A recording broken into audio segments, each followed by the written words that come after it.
Welcome back to Refit and Sell. My name's George, it's the Solent Boat Butler, and this is one of two Contessa 32s that I am doing an engine swap on. They are very similar in age. This boat is a 77 boat. The boat across the other side of the yard is a 78 boat.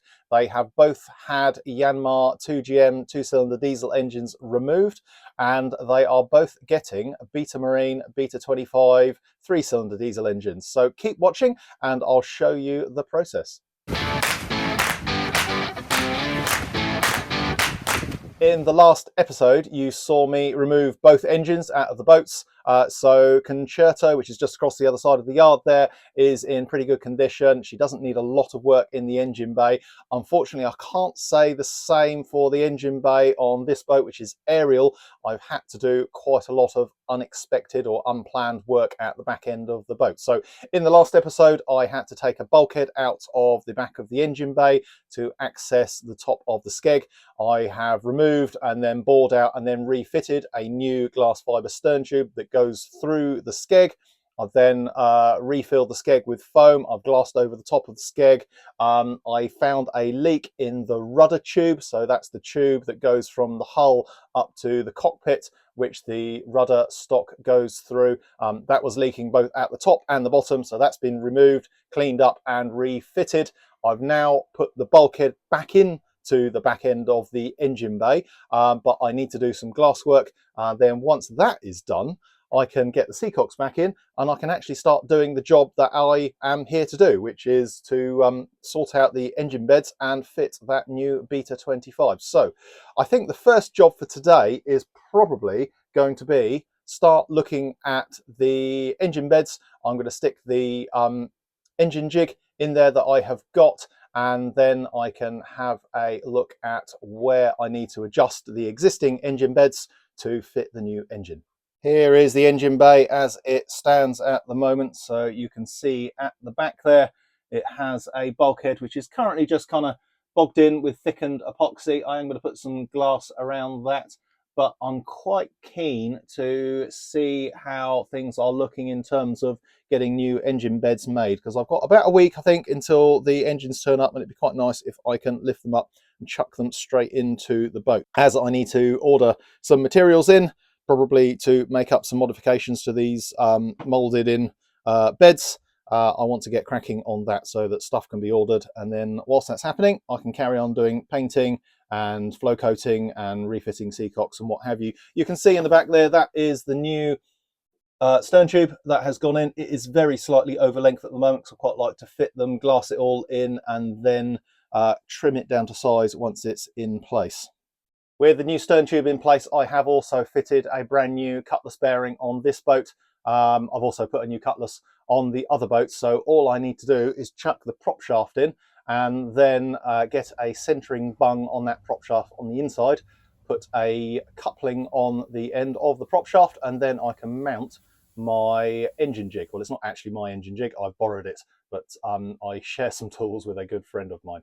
Now I'm doing exactly the same process I used pretty much on a previous video. So if you've seen Project Lottie, when I refitted the old engine, but I needed to correct the engine beds because they weren't very well set up, I'm basically doing the same thing. So I know that the prop shaft is absolutely dead central in the shaft, and I can now measure in using these dots here from the old engine beds and work out where everything needs to be. Here's a better view for you. So there we go. There's the prop shaft. It's a brand new prop shaft, so I know that's absolutely dead straight. There's a centering bung at the back there. There's the brand new split shaft clamp. That is bolted onto the back of the engine jig. And you can see this engine jig is set up for both Beta 25 and Beta 20 engines. It's also set up for the standard Beta flexi engine mounts that they use, which we will be using as well. So it is set up so in terms of height, it's in the middle of its range of height adjustment. So the fact that this is sitting hard almost on top of the old engine beds is not a problem, because we can raise it up or lower it down.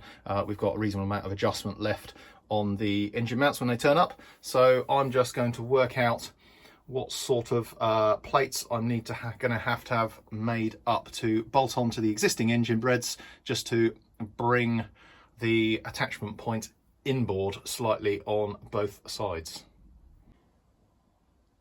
I've done all the measuring I need on this one, so I've got a very rough drawing on how I'm going to have these engine beds made up. The plan is to get everything kind of pre-drilled, and then we will mount these to this engine jig, and then from there we can mark off these holes here, which are the mounting holes that are going to go into the old engine beds, and then drill and tap those, and then we can take this out, and then the new engine will be able to go straight in on its feet, hopefully, and everything should, in theory, line up.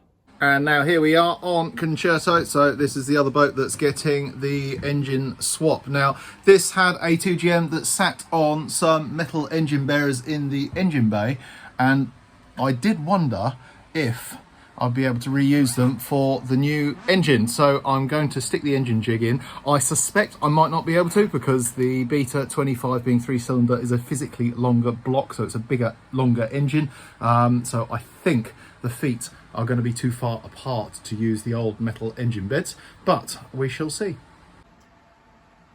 Well, there we go. So I've not even bolted this up to the shaft. I'm using these little black dots. So these are the black dots for the Beta 25, and you can see they overhang at the front and they are kind of just on at the back. So the first job is to remove those old steel engine beds, and then I'll stick the engine jig in again and see how it all looks.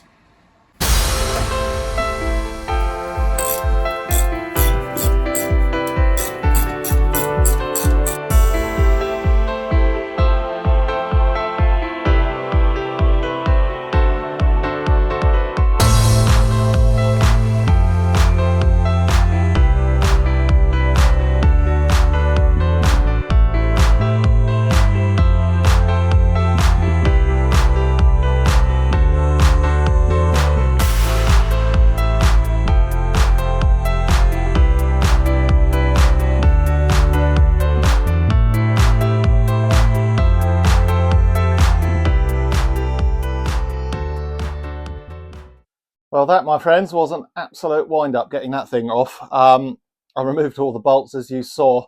There's one stud sticking up. That wasn't stopping the thing from coming off. It was the sealant. Now, you can get some exceptionally strong sealants, adhesive sealants, and that obviously was put down on one when it was fitted, and it has unfortunately ripped the gel coat and part of the matting off the engine bed on the starboard side there. So I'm going to have to do a bit of a GRP repair on that engine bed. I'm hoping the one on the other side comes off a bit more easily, but probably won't. The fight will continue.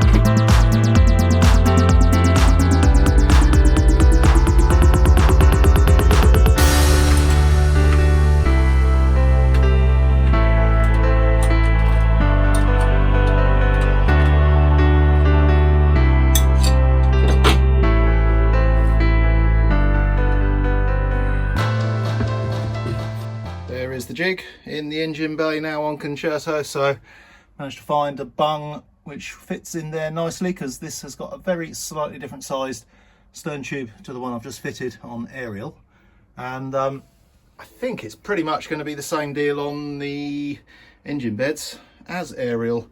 I'll have a quick measure up, but I think some 100mm wide flat stainless steel bar should just about bring those mounting points in to where we need them. Gonna have a quick measure, and then we can order some materials.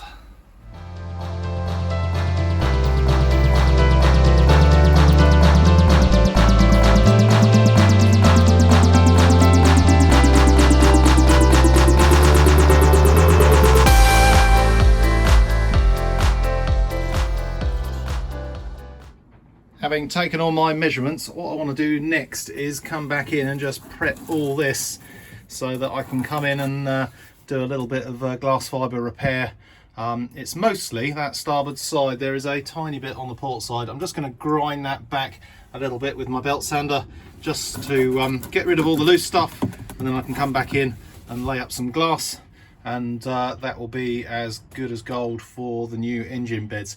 The thing is, this skin, this GRP skin on here is not super critical because it's not actually that thick, because what we're doing is we are bolting all the way through it into a metal bar that is laid up on the underside of this engine tray. So the fixings actually go through into that steel bar, and this is kind of just cosmetic really, and just gives a flat surface for the engine beds to sit on.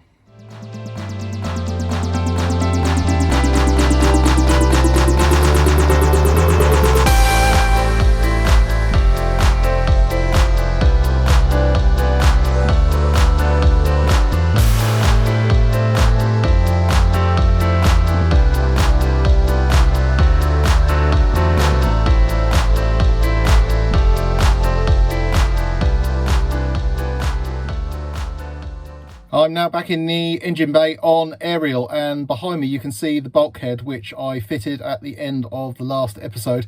It's just been bogged in at the moment on thickened epoxy with kind of radius all around the edges, and the next job I want to do is glass that in, and if I've got time at the end of the day I'll go back to Concerto and do that little bit of glass work on the engine beds. If not, it'll get done tomorrow, I expect. So I need to set up a little station where I can lay up glass without making a mess on this boat, and then mix up some resin.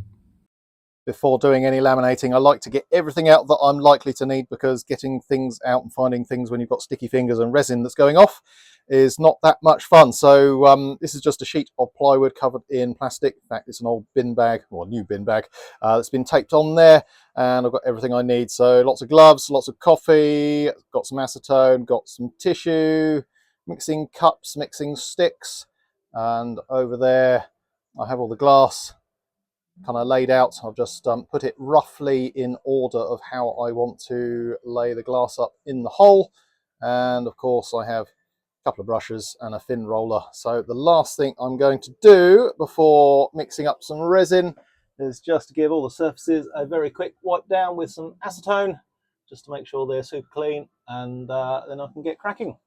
Now, I'm not going to record the laminating process because, frankly, there's only so much internet around and I don't want to waste it, but I will show you the end result. And here's the bonding done on the forward end of the bulkhead. Now, it originally did not have any secondary bonding between the bulkhead and the underside of the cockpit floor, so I've put 2 layers in up there, which should be more than enough just to spread the load. I was slightly worried about the cockpit kind of hinging on the bulkhead, so having a bit of extra support in there with the glass I think is a very sensible idea. Well, it's now just after 5, it is dark outside, but I have managed to do the glass layup I wanted to do on the back side of that bulkhead in the engine bay you see back there, and I'm not saying there wasn't swearing, so it's a good job I wasn't filming, but it is done and it looks okay. It's not my best laminating I've ever done, but it looks okay, and I'm pleased I did it because it felt like it was the right thing to do. I was worried, as I mentioned earlier, about hinging, and what I mean by that is the bulkhead there supports the bottom of the cockpit sole, and if someone was standing on the cockpit sole immediately kind of forward or aft of that bulkhead, there's the chance that the laminate might flex and it could crack the gel coat potentially, because there is a bit of flex in GRP, and you know, I was just thought, well, actually if I put a bit of layup, bit of glass in there, it will help soften that hinging, if you like. It'll still flex a little bit either side of the bulkhead, but it won't flex to anywhere near the same extent. Just to explain why that was such a difficult job, here's my little laying up area in the galley on that piece of board there. Now I had to lay up all the glass, I fully wetted it out there, and then I had to pick it up. I have to then transport myself and the glass without dripping any resin anywhere, climb into the quarter berth on my hands and knees, again without dripping resin or getting it on me, go up and then get it through this little letterbox here, which is Well, you can see how wide it is. It's about 4 to 5 inches, I guess, something like that. And then kind of apply it where I want it in there. Now, I'm not going to say that's the best laminating job in the world, but it is pretty good and frankly good enough for what it needs. So that can now all cure, and then in a couple of days I'll probably come back and prep it for flow coat, and then that area back there is completely finished. I just need to put the hoses on and I can run the hoses to the seacocks, which also need refitting down there. Has to be said, that was definitely one of those jobs where I said, thank goodness that has now been done. I may not have said goodness. Getting on for 48 hours has passed since I laid up the glass on there, because I spent the day yesterday driving around picking up boat bits and some fancy new tools for my workshop, which is cool. But that means that the epoxy has fully cured, and I need that to happen because I want to go over the back face of that with polyester flow coat. Now, I've spoken about this before, but one of the questions I get asked sometimes is, can you actually put polyester flow coat or use polyester over the top of epoxy? And the answer is, in certain situations, yes, you can. You do need to be very careful about doing it. Certainly wouldn't want to do any polyester laminating from a structural perspective over the top of epoxy, because that tends not to work that well. But in terms of using polyester flow coat over epoxy, yes, you can do it, but the epoxy must be completely, fully, 100% totally cured. And I had a heater on in here for the first 12 hours or so that the epoxy had to cure, and it's obviously been some time again since that has happened, so that should be nice and sandable. So the second thing is, once it's definitely cured, you need to do a decent amount of surface prep, so it needs all to be well sanded, so there's a nice bit of a rough texture on that surface for the polyester flow coat to adhere to, because you're only going to get a mechanical bond. You're never going to get a chemical bond between polyester and epoxy. So that's what I want to do today on the back side. But I also, before I do that, want to drill some holes in the bulkhead here, because I want to get the cockpit drain hoses through there. I need to get an exhaust hose through there, and I'm going to need to get control cables and a few other bits and pieces like bilge pump hoses through that bulkhead. And of course the limber holes. So if you recall, there's some limber holes I pre-cut in the bottom of that bulkhead, and I just need to reopen those up with my little rotary, not a Dremel, Bosch tool. So I think what I'm going to do in the first instance is come in with my sander attached to the vacuum and just knock down that glass just to take off any sharp edges, and that will also prove if it sands nicely, then I know it's definitely cured. I'm very confident it's cured, but if you're worried about whether your epoxy is cured enough to put polyester flow coat over the top of it, give it a good sand. If it sands to a really nice fine dust, then you should be all good. If it's still a little bit kind of claggy, then it definitely isn't.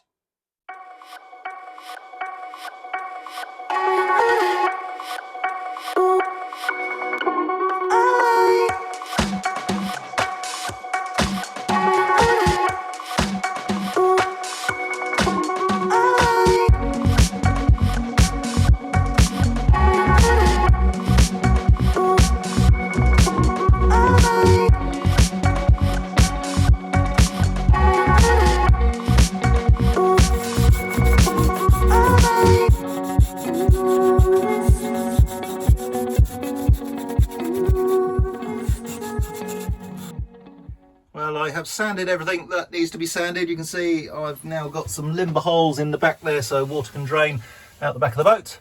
Those two big holes are for the cockpit drain hoses to attach to the seacocks, and I have opened up the holes for the seacocks so they can be refitted as well. I just need to see what size bolts I need. I may need to go and buy some. And I've also sanded the tray and cleaned off some of the old glue and bits and pieces on the sides here. So I think what I'm going to do next is actually go round to my workshop and get the sound insulation and start gluing, cutting and fitting all of that on all the internal surfaces. And I am holding off doing the flow coat just at the moment because I want to be able to see where these old fixing holes are, and it kind of makes sense to do it all in one go. So when the new engine bearers go in, we need to avoid the old fixing holes and drill and tap into kind of fresh metal which is bonded in underneath these engine beds. So I'm going to carry on with other work whilst I can. Just given the engine bay one more clean all over, and that's one thing that actually I think is deceptive in terms of how long it takes to get surfaces really properly clean in a dirty old engine bay. I think this engine bay hadn't been cleaned for a very, very long time, and going over all those surfaces with an acetone soaked rag just took off so much dirt. And of course it needs to be clean in there so that I can stick on the sound insulation. So this is the stuff that I'm using. It's about 25mm thick, has a silver foil front, it has a polymetric barrier in it. That's a lighter version of having a lead barrier in it. You can get thicker stuff, you can get more sound absorbent stuff, but there is only so much space in a Contessa 32 engine bay. And yeah, I could put 50mm stuff on probably, but it just makes the space that you've got to work in even smaller. And this stuff actually works pretty well. I've used it on lots and lots of boats, including my own, and it works. Also, it's not too heavy. The thicker the material, the heavier it is. And if you're sticking things up to the roof, obviously it has to be supported by the glue and some other mechanical fixings. And so the lighter weight polymetric barrier over lead definitely helps make that an easier job. So what you sometimes have to do is cut sections out of your sound insulation like that, because you'll have some bumps and lumps that you need to deal with. So there's some kind of strengthening pieces that have been bonded in to the bottom of the cockpit sole, just to help stop it flex, and so that I can have a nice flat piece of sound insulation on the shiny side. I cut out sections like that, and that also allows me to get a good bond between the sound insulation and the flatter areas of the deck under there. So the other thing it's worth thinking about if you're doing this yourself is how you're going to support it. And I've already talked about the glue, I've already talked about the mechanical screws potentially. You can get some nice big washers. I use these things, I don't know if you can see them in the bag, they're just sort of round big plastic washers, and you can screw things up with those. But the other thing I always do is the undersides first, and then when you put the sides in, the sides also butt up against the bits that are kind of overhead, and that also helps kind of support the sound insulation in place. Right, I'm going to get on with it and stop talking. I forgot this before I said I'm going to get on with it. In terms of cutting it, I just cut it with a one of these sort of sharp craft knife things with the snap-off blades. The blades are super, super cheap, which is good because you will get through quite a few blades, because the rubber or plastic or whatever this polymetric barrier is made out of does blunt the blades quite quickly, as does the foil, I think. So I'll do 2 or 3 pieces of sound insulation, and then just swap out the blade, chuck it in the bin. So you can buy packs of 10 or 100 of these blades for not a lot of money. So it's not worth struggling with a blunt blade. I use a straight edge, ruler, whatever, just to mark it, cut it. And if you're cutting it on the floor, obviously you need to be careful, but you can go most of the way through by just having like 2 sections of blade out like that. And you know you're not going to go all the way through with that, and then I'll stand it up on the edge and just slice through the last bit of foam with it upright, so you're not cutting through onto the floor or any other surface. Time to do a little trial fit with this piece, if we can get it the right way around. This is quite tricky because you have to get it in there and then you have to get yourself underneath it. Stick it up into place, and hopefully, if I've measured and cut correctly, that looks like a reasonably good fit. For gluing the sound insulation in place, I generally try to use something like this. There's a close-up. It is a high temperature resistant contact adhesive that you can just spray on. So you just coat both surfaces. I normally give a couple of coats on the hard surface of the hull, and three coats on the foam, because it tends to soak into the foam very slightly. Leave it for a few minutes to dry off, and then it goes on, and it's really, really, really strong stuff. It works very well. I can't remember how much this is. It's about maybe £7, £8 per spray can. You used to be able to buy it in Toolstation. They've stopped doing it, but I found another source, thankfully.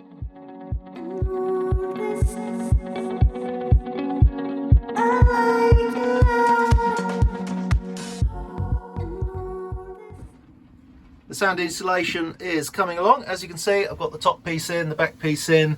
That's covered in glue, and I'm about to stick that piece in. But what I've been doing is just measuring up on this side. So I'm going to put 2 pieces of sound insulation in along there. And it's a slightly unusual shape. So sometimes it takes a little bit of thought on how you're going to measure this. And I find the easiest way sometimes is to make little marks in it like this. So the piece I'm putting in there is going to be 600mm long, which takes us to here, and then I'm going to put another small piece in there, and what I'll do is I'll mark every 100mm going back from that bulkhead, and then I'll measure down and write on the wood there the distance from the top to the bottom, and that makes it much easier for me to then take those numbers off and transfer them onto my piece of sound insulation, and it should then be a pretty good fit. Here we go. Trial fit. Chuck that in there, and that is pretty good. I think I wanted a gap along the bottom. I measured to leave about a 10mm gap, because when the boat is really heeling over, there's always a chance that water could run up the side there, and I don't want it to soak straight into the foam. I'll be taping all the edges as normal, which helps stop anything getting into the foam, but I like to leave a little air gap there anyway. So yeah, that's cool. I can glue that one in.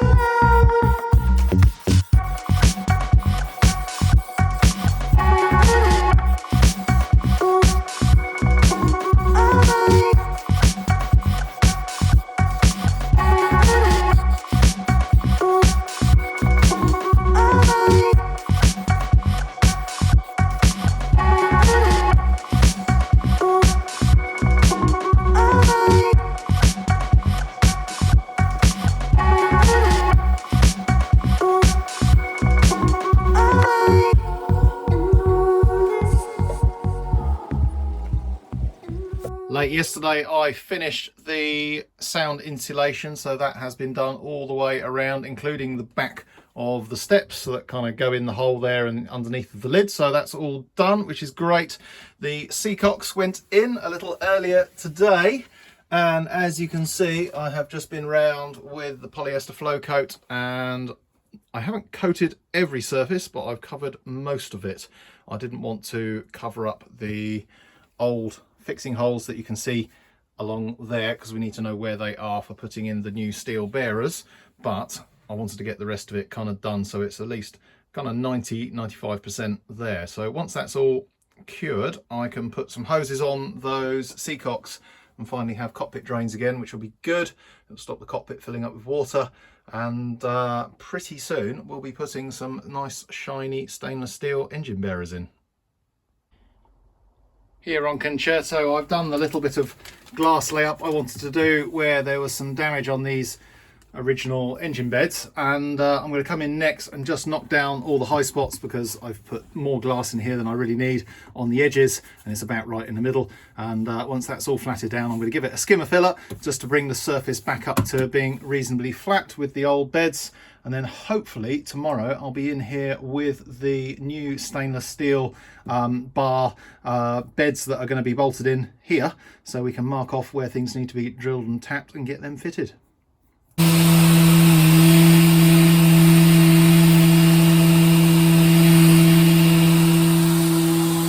I was expecting to have to put a bit of a fill on this, and actually I don't think I need to. It's going to be hidden by the stainless steel bearers that are going to go in there, and actually, because I kind of overfilled it with glass, that has ended up being pretty much perfect. If it was going to be a surface on show, then yes, there's a few little pinholes and bits and pieces in there that might be worth a fill, but it's not going to be on show, so I think that is going to be good enough. We are back on Concerto. I've got Robin with me, and in the engine bay you can see down there is the engine jig. So without my facing away, you've got a much better view here, you can see, and we've got the stainless steel flat bar in on both sides. So this flat bar has been pre-drilled for the engine, the flexible engine mounts, which are holes here and here, and we can then locate, obviously with the engine jig in, we can locate with these little drills into those pre-drilled holes in the stainless steel flat bar, and we can move everything around and get it kind of where it needs to be, so that we can then mark on the GRP beds where the stainless steel kind of starts and finishes. And the next part of this is to work out where we can drill some holes in the flat bar, which avoid the existing holes that are in the old engine beds, because obviously we can't put new fixings into old holes very easily, because unless you get them absolutely lined up, it's not going to work. So it's much easier to drill and tap all nice new holes in the steel which is embedded in these existing GRP beds. So that's the plan, and we're going to get to it.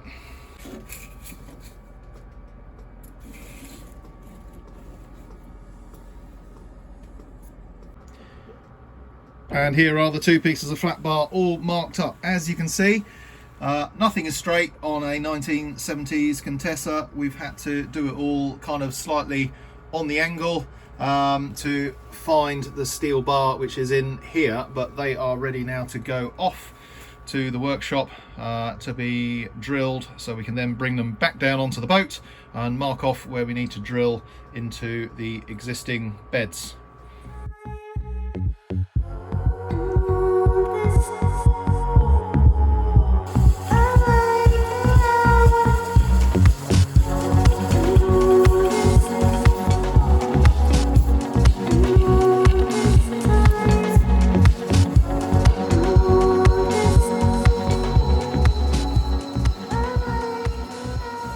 We are back on aerial, and Robin here has been using the new metal beds effectively as a drilling jig. So we did the first two, the most forward fixing and an aft fixing, and then with those drilled and tapped and in, we can then drill through the remaining holes so that everything lines up when it's all tapped and ready to fit.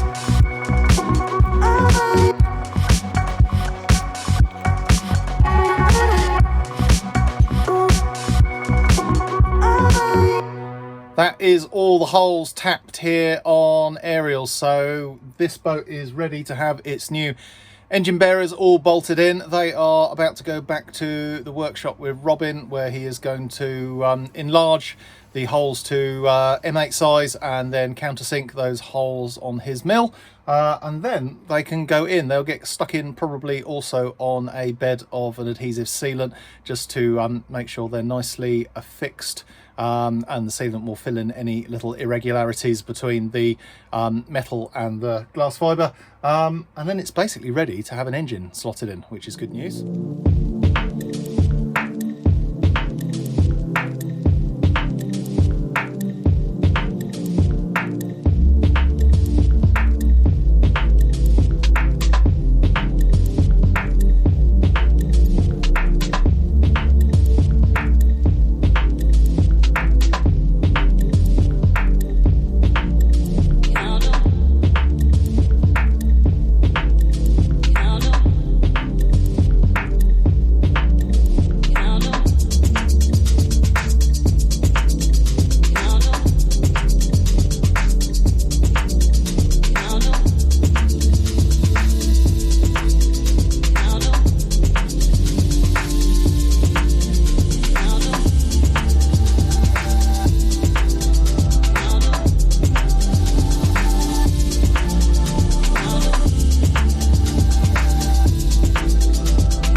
Well, my friends, here are the finished stainless steel bearers all bolted down, and I think they are looking very, very smart indeed. Now, just to explain a couple of things, these have been fitted in on countersunk head machine screws. The reason for that is, one, it looks kind of a lot neater than having bolts or heads of nuts sticking up, but two, actually, when you're sticking the engine in and you're wanting to slide the engine down, it means that the heads aren't going to stop me from wiggling that engine in, and doing that manoeuvre in and out can be a bit tricky, so anything that makes that life slightly easier is a good idea. The other little mod that we know to do is just put a little cutout on the back here just aft of this engine mount, and that is because the gearbox sits here and the gearbox lever is just in here, and if the steel on the port side is too long, it can interfere with getting the correct movement on the gear change selector. So that is why it's done that way. So all I've got to do now is let this sealant cure, and then I'm going to come back in tomorrow, clean up the rest of the brown gel coat on there, and then come in and flow coat it, and then that engine bay is ready for an engine. Apart from, I've just remembered, I need to stick the lights up, so I've got to go to the workshop, get my electrical gubbins, screw those lights up, and then we are finally ready for an engine in both engine bays.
I've spent the morning here on aerial, firstly on my back, putting the lighting up inside the engine bay, and that is a really useful thing to have, I find, particularly for anyone working on the engine in the future, especially maybe the owner if he has a problem with the engine out at sea and he needs to get in there and just quickly check everything is okay. Then just flicking a switch and having good lighting in there makes a massive difference. I then went in, masked up everything, I had a little bit of a sand, and I did the flow coating on the remaining bits that I couldn't do until the stainless steel plates were fitted. So this engine bay is now completely ready and done, and all I need to do now is slide in that Beta 25 when it's delivered. Now, I was told by Beta that it would be available this week, which is why I've been pushing on to get the engine bay ready. They, I think, have been let down by a supplier and are waiting on some bits for the engines, so they're not going to be here this week. They might be here next week, but more likely it'll be the week after, which is slightly annoying, but it's not the end of the world because I've got other work I need to do on these boats. But it does mean I'm going to bring this video to to a close very shortly. I'm going to go over in a minute onto Concerto and going to finish off the engine bay in there by giving it a coat of paint. This one's had flow coat, the other one's had paint. The reason for that is that the engine bay on Concerto had previously been painted, and the only way to put flow coat on it would be to remove all that paint, because putting flow coat over paint generally doesn't work. You can get away with it sometimes, but more often than not the paint will bubble and lift and you end up with a big sticky gooey ugly mess. So it's just not worth the effort. The owner's quite happy with the paint finish on that, so that's what we're going to do. I'd quickly like to thank those of you that have donated to the Refit and Sale Beer and New Camera Fund. If that is one of you, I really appreciate it. There's a link down in the description below this video where you can donate a small amount of money to the channel, and anything that is given goes into either beer or funding a new camera or better microphones for this channel. So thank you again very much to those that have donated. I really appreciate it. Right, I'm going to get on with some painting on Concerto, and I will see you next time. Thanks very much for watching. Cheers for now. Bye.